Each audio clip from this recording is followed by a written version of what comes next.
So I'm going to try really hard to get through this without crying, but it's not likely to happen. And I hate to cry in front of people, so just pretend like it's not happening. This is a poem, and I have never written a poem before in my life. So, and it's about when I was in high school, and I really wanted to go to art school, and I didn't. So it's called Breaking the Curse. So you want to be a starving artist?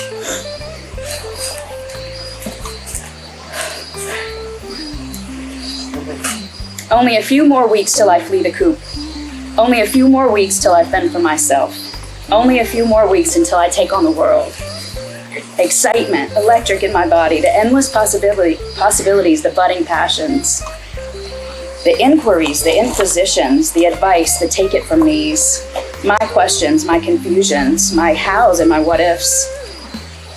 The figuring out, the trying to control, the out of control, the bills, the rent, the car needs an oil change, the panic, a realization, a sigh, a decision. I can't be a starving artist. Discontent, illness, the bitter weight. Can I live from now on with these golden handcuffs? Can I roll out of bed to the daily drudge and stumble back sullied, only to do it over and over again, like the drip, drip, drip of a faulty, forgotten faucet? Can I forsake who I am for what I do, for a legitimization? A realization and fear, hope, fear, courage, fear, action, fear, power, fear. Emerging, like shedding an old winter coat, a realization, I won't be a starving artist.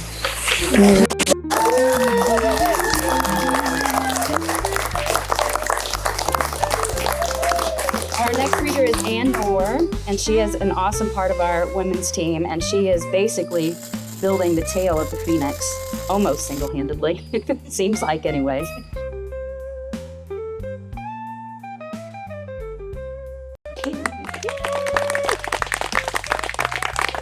So good to see everybody here, and thanks to Bob, who got me connected out here. I'm also known as Sweetie's mom, which is a horse that I originally owned and now Bob owns, and so we share that horse in common, but now we share this in common too, so thanks, Bob. So, and this is called The Phoenix. It was the second time I visited the Warrior StoryField. I felt myself drawn to the sculptures in a way I hadn't on my first visit, when only a skeleton of twisted rebar formed the outline of the dragon. Now the phoenix stood eye to eye across from the dragon. There was an energy to the place, not unlike the buzz around a beehive, and something within me came alive with recognition. I listened to Robert, the lead artist, and Bob, a friend and Vietnam veteran, as they described the StoryField, and I felt a pull to be a part of whatever was happening here. Eventually, I joined the Women's Project that was tasked with creating the tail for the phoenix. We bent rebar for the spine and welded flowing strands of steel feathers that we brazed with gold and copper metal that dripped in vibrant patterns on the steel. We twirled and twisted the points of each feather that looked like flames escaping a fire, singed and gnarled. The feathers then tapered toward the end of each strand, and the sharp edges became curved and smooth, as if absorbing and transforming the heat of the dragon. Senta and I laughed out loud when our helmets accidentally bumped against one another while working on opposite sides of the tail. And when we realized we welded, once again, the tip of the torch closed, blocking the flow of copper wire needed to weld. But the damaged tips became part of the art, as if they were intended to be there all along. The veterans tended to be quiet as they worked, other than Ben. He was full of stories about natural foods, philosophy, and being vegan. He called himself the Pink Marine. I was the mechanic for the helicopter, he told me.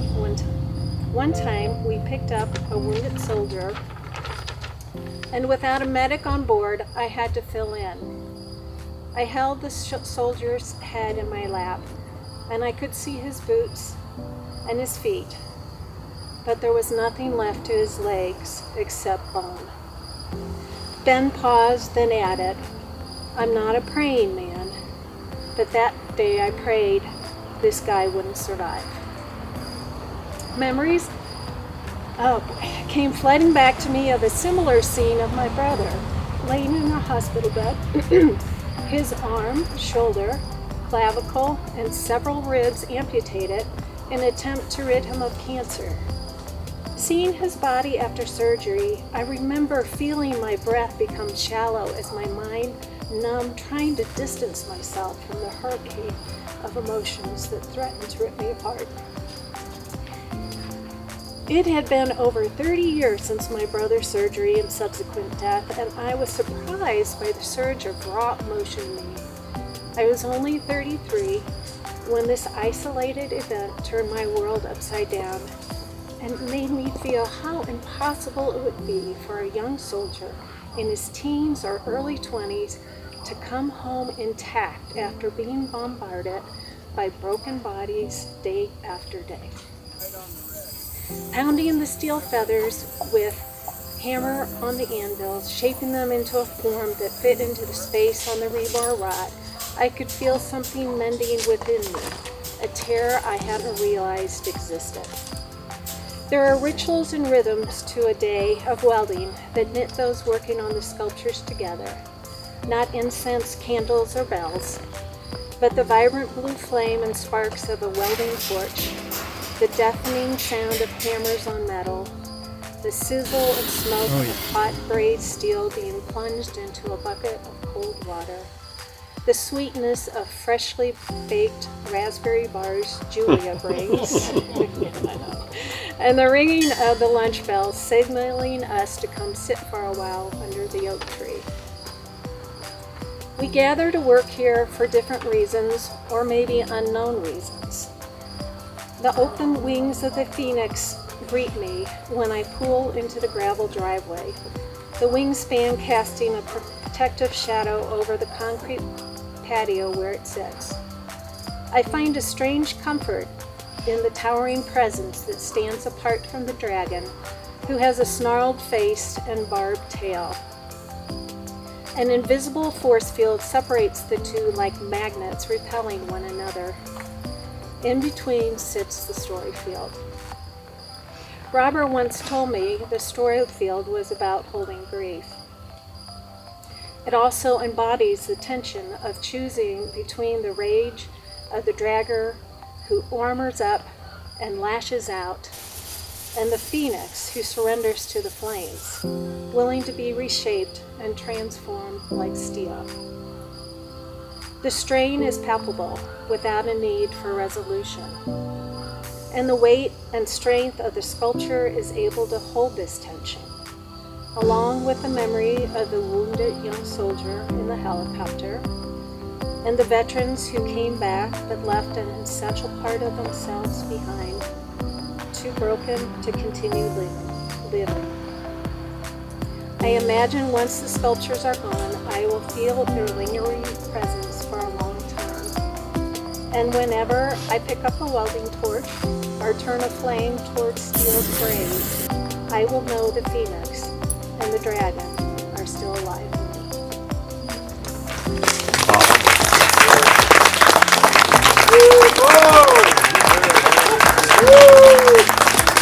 And now I get the special honor of introducing Robert Bellows, who, without him, he holds this whole team together. And this is his place, and Terry, the person in the background who does as well. So he holds it all together. Yeah, okay. He just makes it look like he does. So anyway, come on up, Robert.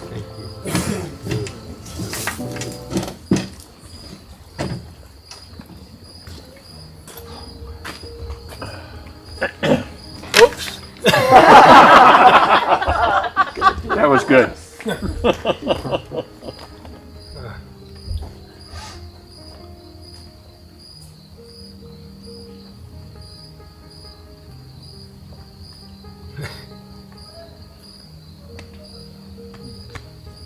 Thank you for being here. Thank you all for being here, and I'm sorry I'm sitting down. I'm exhausted.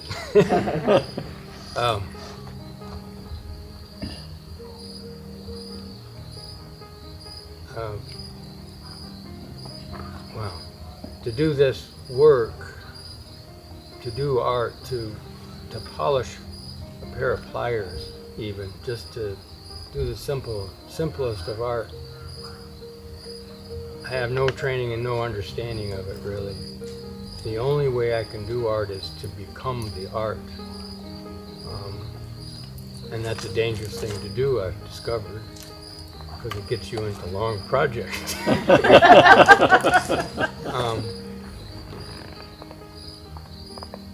So to become this art, I quite literally need to hold the energy of the phoenix and the energy of the dragon.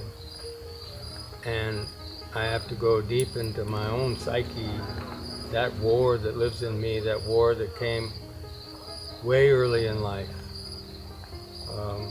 I got a lot of responsibility way too damn fast.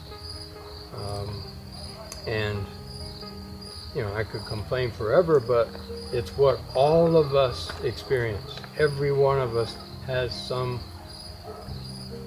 thing to chew on, something that pushes us towards what we're going to do in life.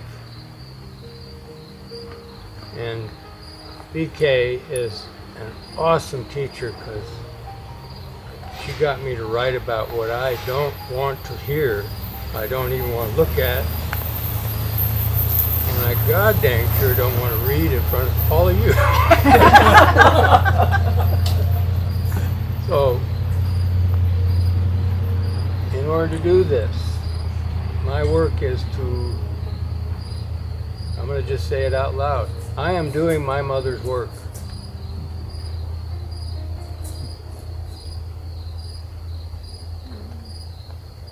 I was assigned, and I took it on full-heartedly, and this is what it sounds like. I stepped down the steps of shock, curse, pain, and love, and I mix it with time, and I fall into this poem. "This is not for you," said the good ship Gina. That's what my dad called my mom. "This is not for you." My 12-year-old eyes screeched through the room, clawing for anywhere else to look. Anywhere but there, on my own mother's yellowed, naked, and delivered skin.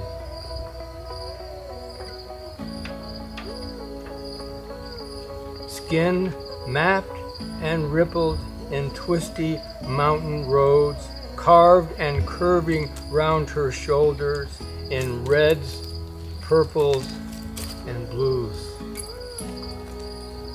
Anywhere but there, where she sat naked in 2 inches of lukewarm water in a copper tub by the red glow of the coal stove of her younger skin. "This is not for you," she said, her eyes snared on the widow's warping web hanging from the ceiling, hunting from the ceiling.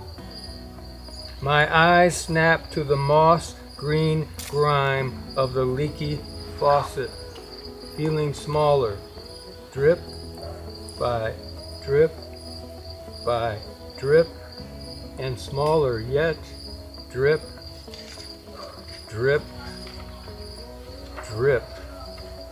I wrenched a glance to see what I did not want to see. She is dying.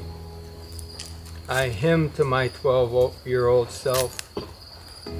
Doesn't anyone know? But that is not what I was here to notice.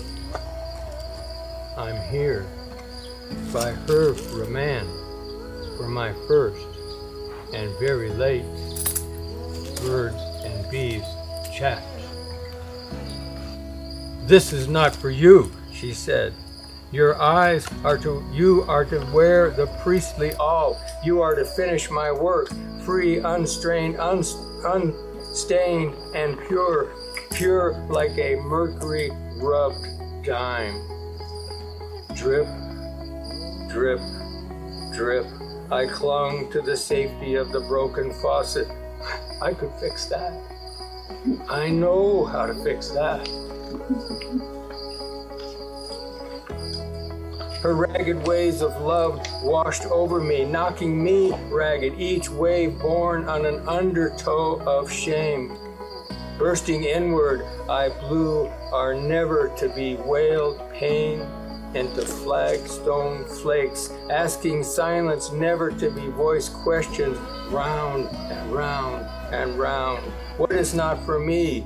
My squeaky voice, my boyhood no-no, my oddly different ways, my awkward questions, my love of fire, my forever what-ifs.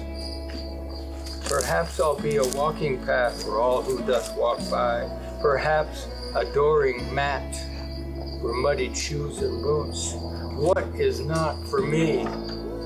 Must I mold into ancient stone, compressed, depressed, repressed, cussed, chiseled, and chined, so my gritty, schisty voice lay still and silent as slate upon your kitchen counter, asking the dull cheese knife to slide quietly along my throat.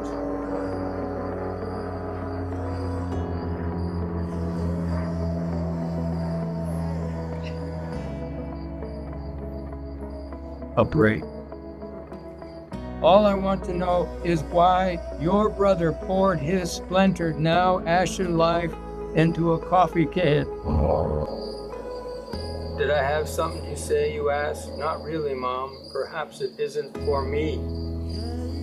But on the inside, my voice is a booming box. What is your work, Mom? What is your work? What is your work that is now to be mine? 1 quarter, 2 quarters, 3 quarters of a century now. I find myself still asking, what weight lay upon your unsung voice? What language could even bear that weight?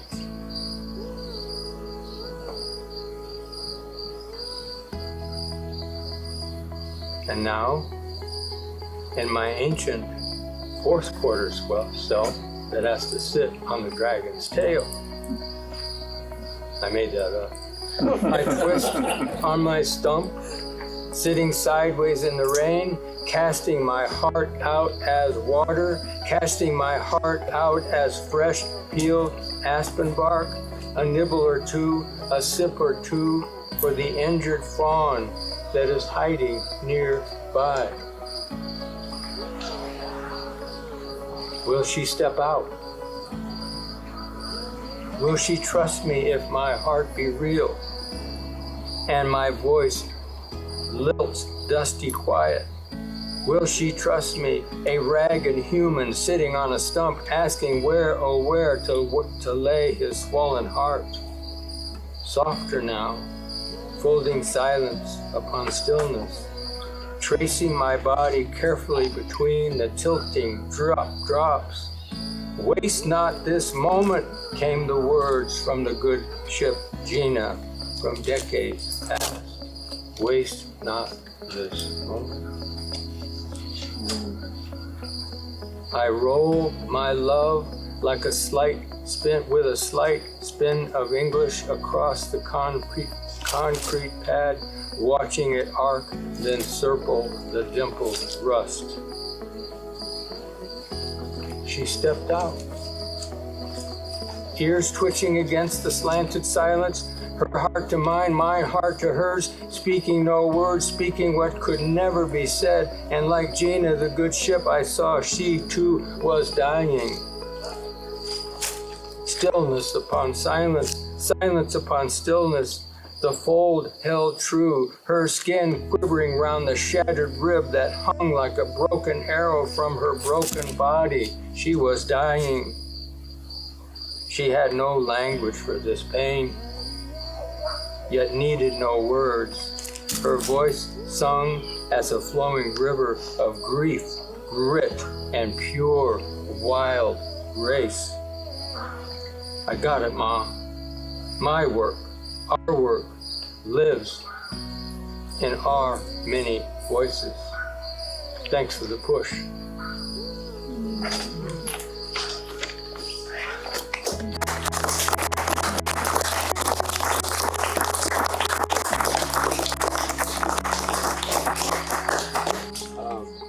I'm introducing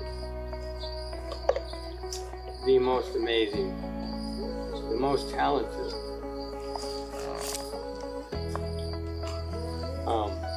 I did this the other day. My memory just goes.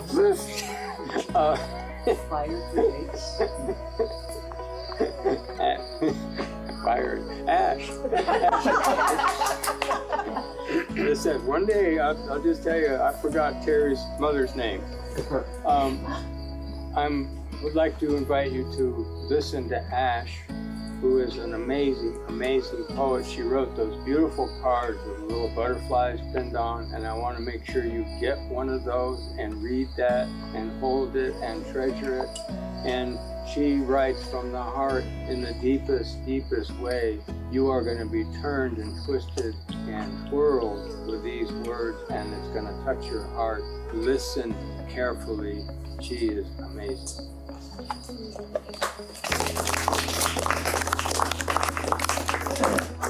After that, it better be good.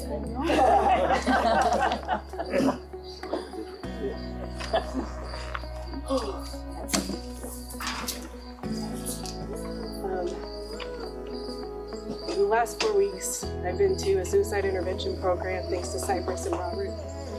I came back, got COVID, wrote this poem, lost my job, got a contract for 10 weeks to do something incredible in Seattle that I get to do alone.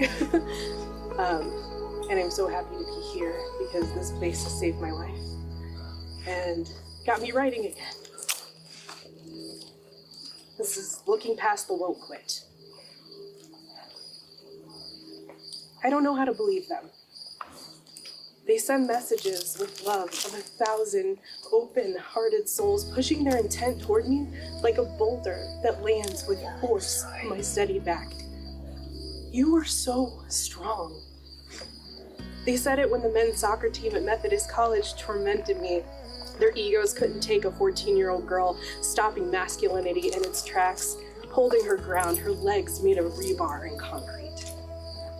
They said it when I said goodbye to my baby sister, locked on my leg. Like her wish to keep me living in the room next door to hers was an anchor that would moor me in Missouri. And her tears could clear my signature on a government contract I signed at 17. They said it when I stress-baked 500 cookies one night, a 4mm clot in my lung. Begging, with each dozen, to stay on this earth a little longer. I was 23, with a 2-year-old and a newborn I didn't know. I didn't know they'd become my best friends. I just hoped we'd get to grow together. They said it when my husband found my darkness misaligned with his, and so stood in front of the girl he'd known longer than he hadn't, and told her he didn't want their life together anymore. Instead of burying myself in the ground, no matter how many times I tried, my black thumb grew me back to life again and again, and somehow got me to thrive. I know they mean it, but I've never been able to find strength in the surviving. That's just the fight in us, the won't quit that drags us toward a path of light despite all our shadows' protests. When I do let it land, it's when instead they say, "You are so vulnerable." There, I see my strength. When I tell you my deepest, darkest, and you don't run because you felt it too. When they ask for someone to walk with them in their darkness, they know I'll carry them in my pocket when they're afraid and small and show them that there's nothing in this forest to be afraid of. The moon's always with us. Above the trees, even if we can't see her, and I love her so hard, she'd never let the darkness take me. They know that I'll catch them when they fall. They've witnessed how I've broken every emotion in my bones so many times, how I've lived with decades feeling dead inside, but I'm still not afraid to cry about a fucking beautiful day. I love too much, but can let go because I've learned my love is unconditional in a way that makes hurt people uncomfortable. And friend, if you lose me, no you didn't. I'm still right here, whether it's been months or years. All too willing to hug you back to life. Even when you don't believe me, I'll tell you the truth to your face. Love is my can of spinach. Vulnerability and authenticity are my biceps, ready to show you what strong really is. So let's be vulnerable together.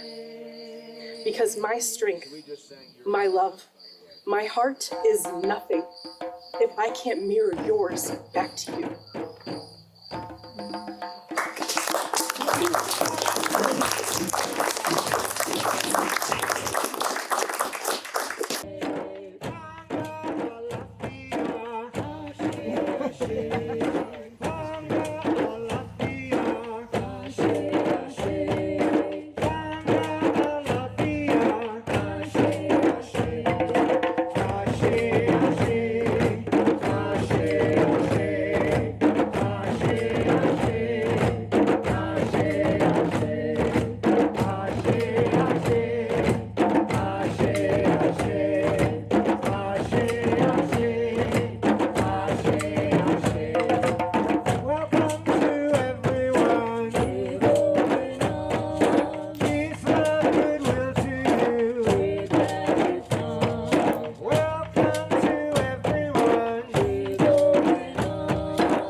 We'll let you know when to clap, too. Like now. Oh, yeah. Tell you what, I think we're going to join in on that one. How about it? What do you think? What do you think? Let me hear somebody scream.